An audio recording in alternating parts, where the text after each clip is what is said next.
had a couple of messages as to what kind of paint I'm using on this. First of all, this is a tarp. Came as a white tarp, and it's I think it was somewhere around 7.5 feet by 9.5 feet, and it's really beat, so it's really soft, almost like fabric. And I had a hole in it, so I had to do a little patching with some Elmer's glue and cheesecloth, because I had that in my sculpture bin. So people are asking about the paint. This is regular house paint. This is the blue is an indoor paint from Sherwin-Williams. I had a sampler and I did my kitchen cabinets with it. I had a little left over. The others are also from Sherwin-Williams, except for the, well, who cares? It's Glidden. It's barn and fence paint. I've used it all over my property, painting timbers for my garden and other things. The others were just from samplers somebody gave me that didn't work for them. And it's exterior paint. And I'm working on the ground today because I really needed to get an eyeball of what this truly looked like. The last step after I finish putting in the black will be using a lighter colors on some of the rocks to make them pop so they look more three-dimensional. There is going to be a sheen on this in the sun, so I think the very last section of this project I will be doing outside.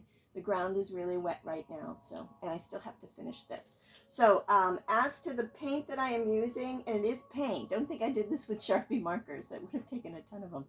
I got this empty paint marker. I've got a couple of different brands. This one, I can't figure out which one this one was.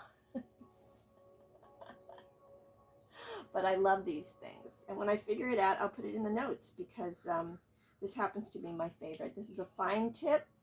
Now you gotta thank street artists for this kind of stuff, because these products came about because of graffiti artists.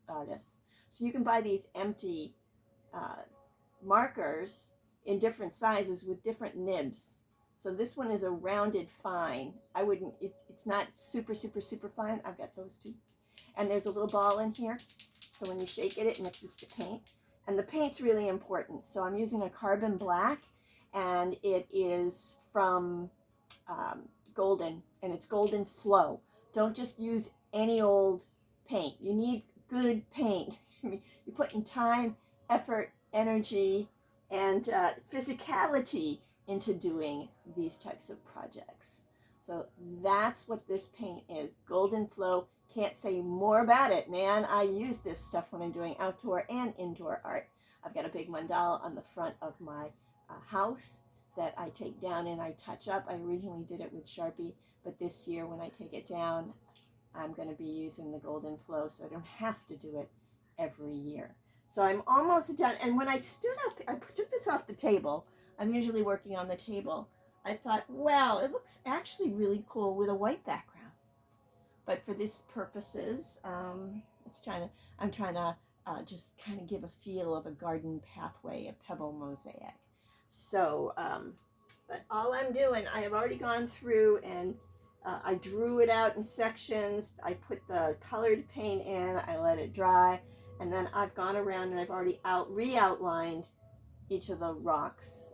I used 4 different colors of paint. I'm going to go back, as I said, and touch them up in certain places, just like you would an eyeball, or when you're putting your makeup on, when you want something to move forward, you make it a little lighter. You want it to fall backwards, you make it darker. Well, it's already all dark. So I'm going to go back to working on this. I think I'm going to drag it back up to the table. I'm just waiting for the patch to dry. I just painted over it. I patched it last night. And that's my project. And I hope I don't bore you too much. But the world is filled with imagination. People have come into my studio, and when I'm not working on a project, this place is empty, you need furniture. And I go, no. It's filled with ideas and creativity. That's right. And I'm taking that on the road. So by the end of next month, I should be up in the Carolinas or in Georgia, and I'm bringing an extra tent. And if I'm near you, just follow me and come meet me and come make some art with me. All right, that's it. I'm getting off my knees and starting to stick to the latex paint. All right, there we go. I'm up. She's up.